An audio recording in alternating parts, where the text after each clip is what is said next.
Hey everyone, it's time for a brew day. Right now, I got strike water heating up in this kettle right here. Now we'll be doing a brew in the bag. In the kettle over there, in my HLT, I got water heating up over there. That's for, we're just going to batch sparge it today. But so today on the brewing docket, we'll be brewing a Belgian wheat beer. And we'll add a little coriander and some fresh orange to that. And then we're going to be brewing, Everty IPA version 4. This time we are going to be trying some experimental grapefruit hops in it. See how that goes. But so that one has Amarillo, Warrior for bittering, some Citra, some Simcoe, and the experimental grapefruit. And then I have an ounce of each, except for the Warrior, at Whirlpool. So, water's heating up, getting ready to mash in this guy in just a little bit. Check in soon.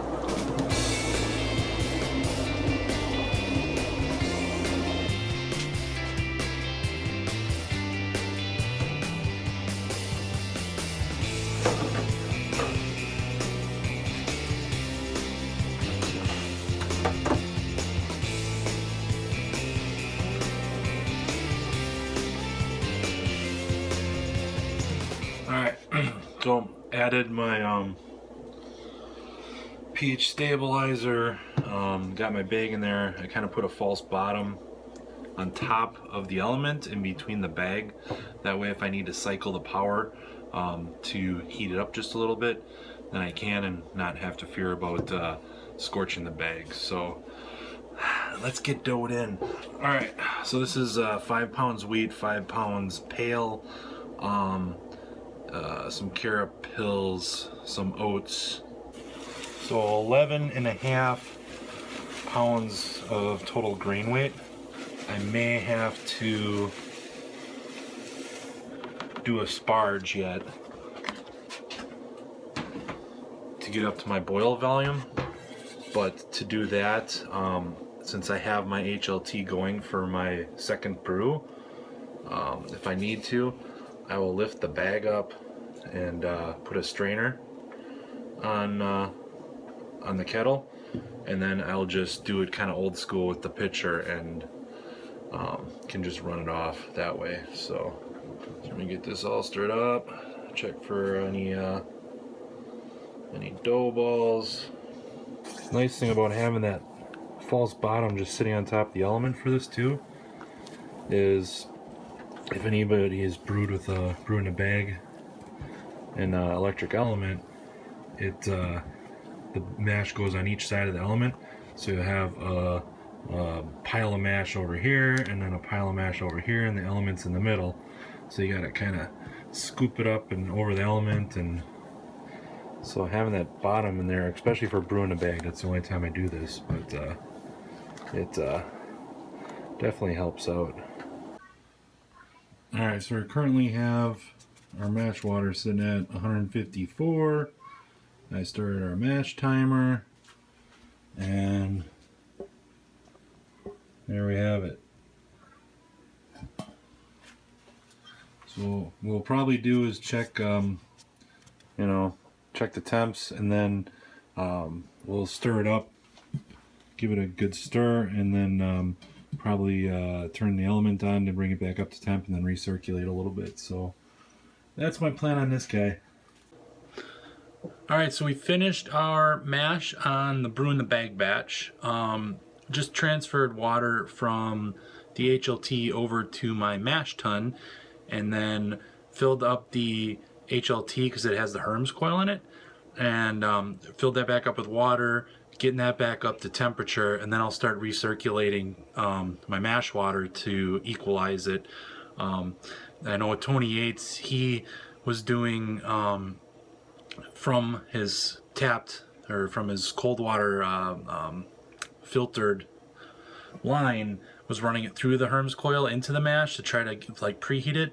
Eventually, that's something maybe I'd like to try, but right now I'm just not set up for that. So, let's go get my strainer basket and pull out this grain bag.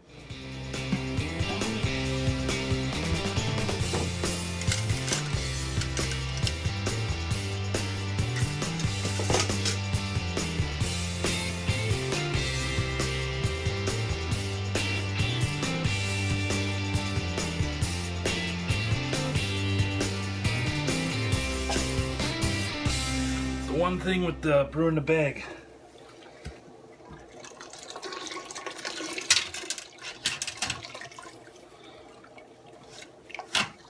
Is lifting that dang bag out.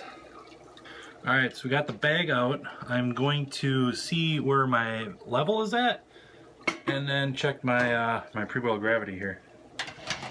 So what I did is on my mash paddle, I just marked my levels so I can just kind of dip it in.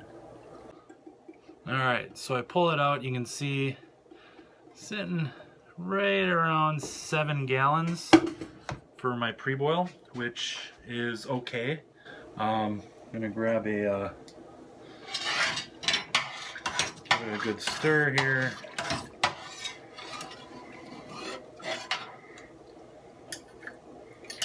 A little bit on my refractometer. And my pre-boil right now sitting at a 1035. So I think we're shooting for a 1050. So it's a little low. I may have to add a little DME at the end, so it is what it is. Alright, so basically my wheat beer is ready to start bringing up the boil.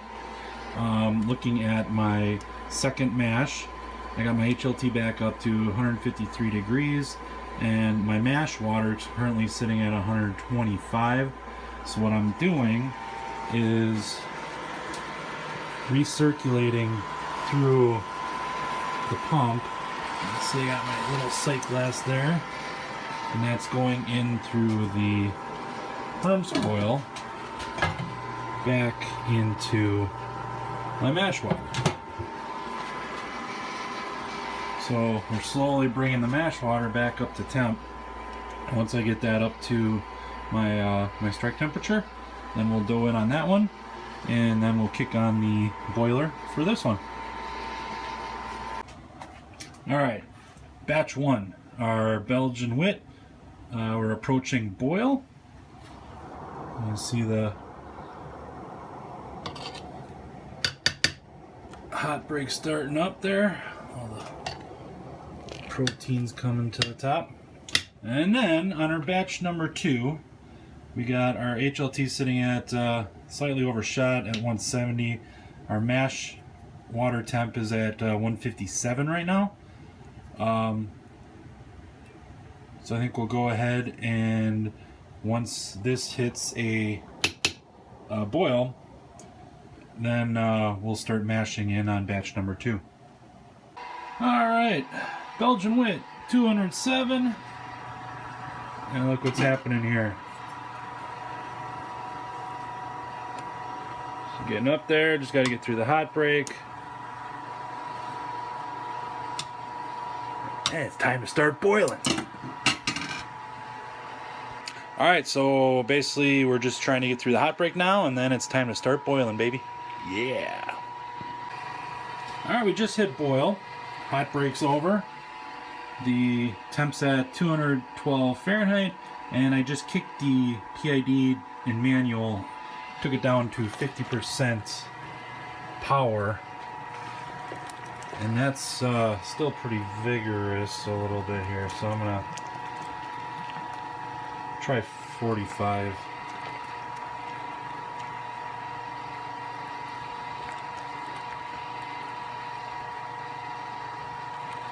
That's pretty much about what I look at with a boil like that, where you see it's just kind of rippling.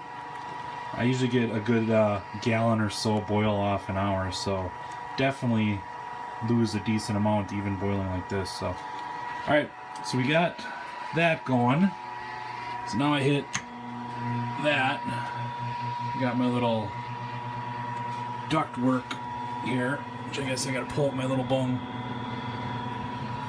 So that sets that. And I turn this little light on here. And that starts my little fan guy here. Get some little air circulation going on down here while I'm in boil. Alright, so it's time to mash in on batch number 2, and this is the IPA.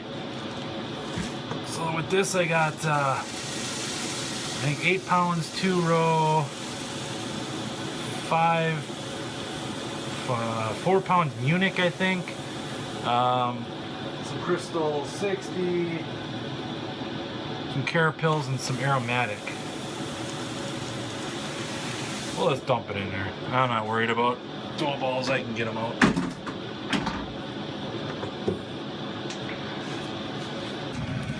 Alright, going in.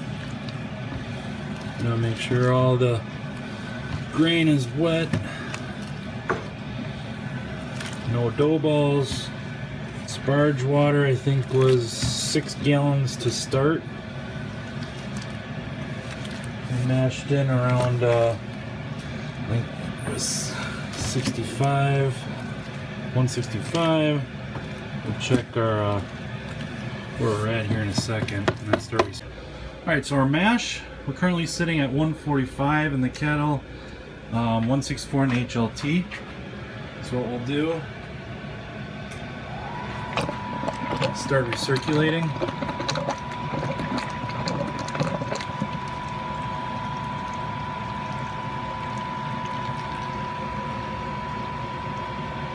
Dial it down just a little bit. And we'll start transferring some heat over. Alright, so just by doing that for a couple minutes, we're up to 152 degrees in our mash tun. We're going to let that rest for an hour. And then once my HLT gets down a little bit, I might add some cold water in there, and then I'll start recirculating again. Alright, so we got our wit up to boil, and we have 1 ounce of Hallertau hops going in the pool. That's our one and only hop addition for this batch. I will be adding some coriander and orange at the end of the boil. That's it. That's all I'm doing on this one. So, we'll go ahead and hit the 60-minute start. Cheers. Alright, so we got 15 minutes left in the boil. Add a half teaspoon of yeast nutrient. Since this is a wheat beer, I'm not overly concerned about the clarity, so I'm not going to put any Warflock in there. Yeah, so 5 minutes left. We're going to add our coriander and oranges. And then just let it steep.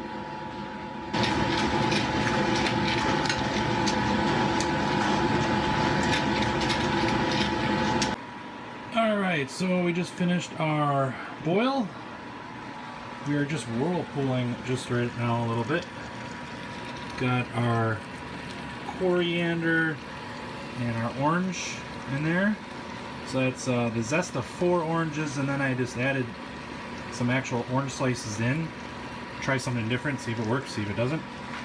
So basically from here, we're circulating through the pump, back around, into our chiller, and back into here. So I'm just going to do this for like 5-10 minutes, and then we'll turn on the chiller. Meanwhile, we are done with our mash, so we are now raising the mash up for mash out temp. So you can see where I got it throttled right now, and sitting at like 50 degrees. So I can get this thing down to lager temps pretty easy, which is kind of cool. So I'm going to throttle that back, try to shoot for around 60 degrees, and then we'll run off into our fermenter.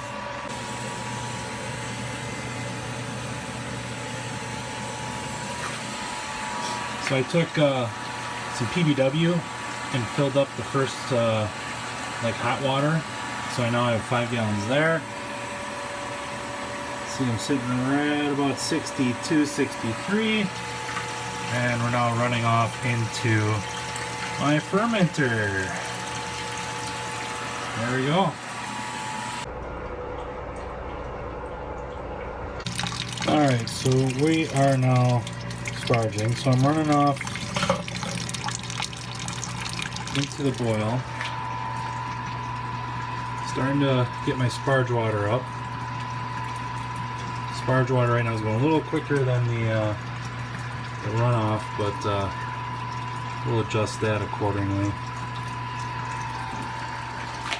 So basically now this is going into the boil, and then I have some first wort hops, some Amarillo, and then there is going into the pump through the Herms coil and then into my mash tun. There we go. Alright, so just took a gravity reading on the wit beer and came out at a 1052. I did add 2 cups of light DME at the end just to try to hit my gravities, but you know, that's the one thing that seems to have a drawback with the brew in the bag thing, is that my efficiency isn't always so great. I'll try to add an extra pound or so of base malt to try to make sure I hit my gravities. But sometimes, you know, maybe it's my crush. I don't know. But I'm not afraid of adding a little DME at the end, especially for something like a little Belgian wit beer. Not entering a competition. It's just... anyways, here's the sample.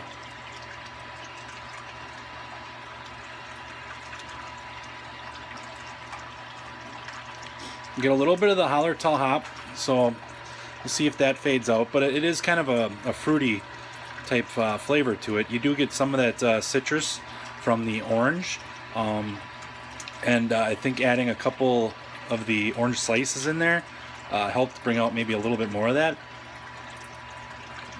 In the past, I've tried with coriander addition, I've done an ounce, which was overpowering. Last time I did a half an ounce. That was still too much for me. So this time I went with a quarter of an ounce uncrushed and 5 minutes left. And I think that's just about right for my taste buds anyway. But yeah, we'll go pitch the yeast and see how it turns out. Alright, so ran out our sparge water.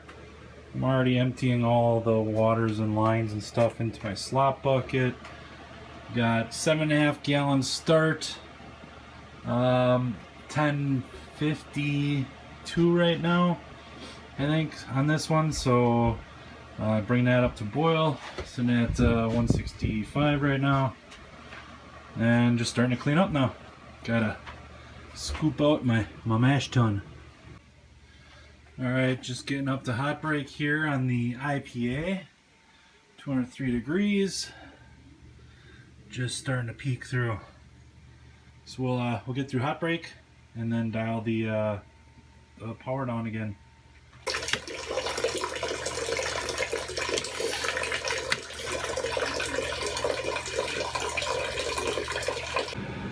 Alright, here we go. 60-minute edition. This is a half an ounce of Warrior.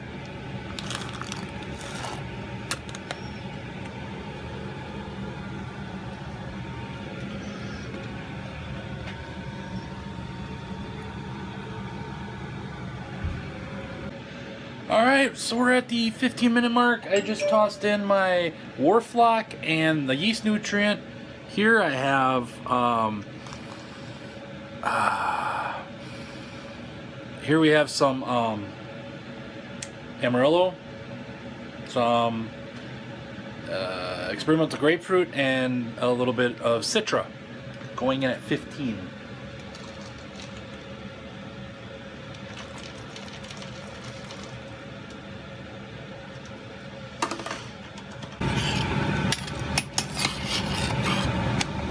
Give that just a little bit of a stir.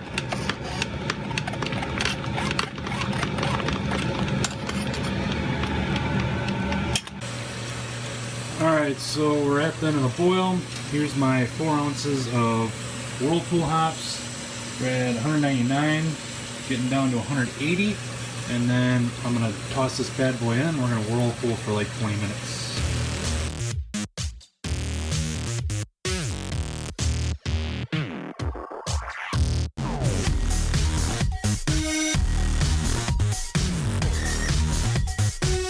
All right, everybody. Double brew day is done. Pitched the yeast. Everything's cleaned. It was a good brew day. I had one little minor error or issue early on in the brew day when I was actually heating up my strike water in the big kettle. It I blew a relay SSR. It's been kind of giving me fits for a little while now, and it seems like it's like sticking, like it's not turning off. And I was overshooting temperatures and stuff. So I swapped out the SSR, kind of put a half hour delay in my my brew day, but got it swapped out, got the kettle working, finished out the brew day. Um, so this wasn't utilizing um, the full system for the double brew. I mean, it was, but it wasn't. Um, the brew in the bag just kind of worked nice for, I guess, for simple beers that like the wit just had to try to hit strike temperature and mash out. I really wasn't worrying about a whole bunch of other stuff. The brew in the bag, where I didn't get my numbers, and I usually struggle with that. I might see about maybe adjusting my crush a little bit better for the brew in the bags, see if that'll help. Um, but I was a little low. I did add 2 cups of DME to the end, and then my numbers were right there. So I mean, it wasn't horribly off, but it was off enough that I just wanted to get it up a couple points for the ABV.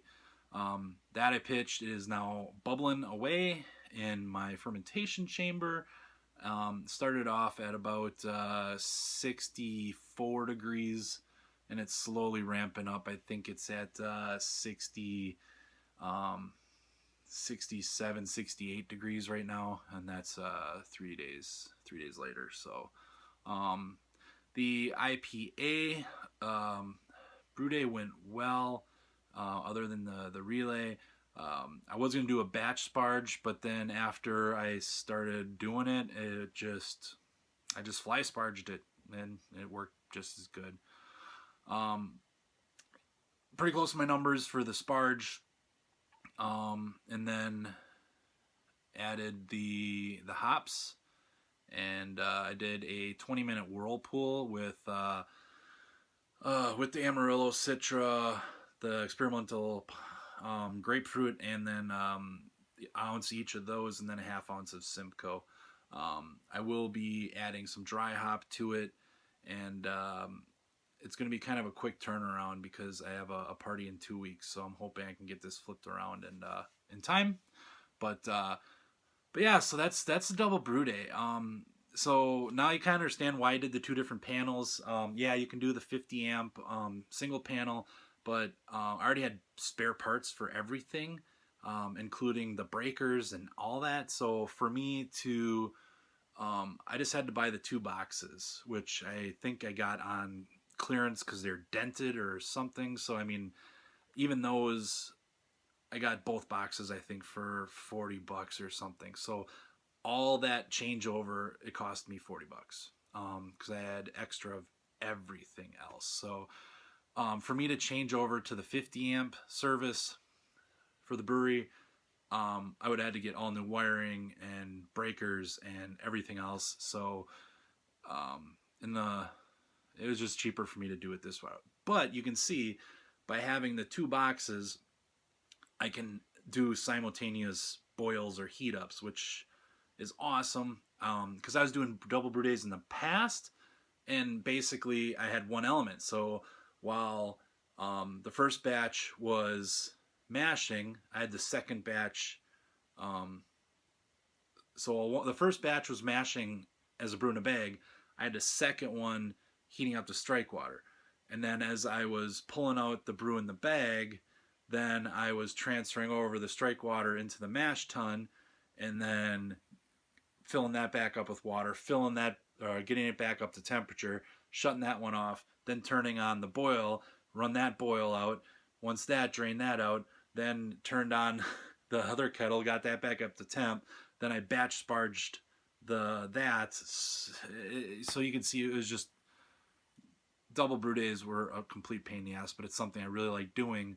If I have a full day to brew, I can get 2 batches done in like 8 hours. So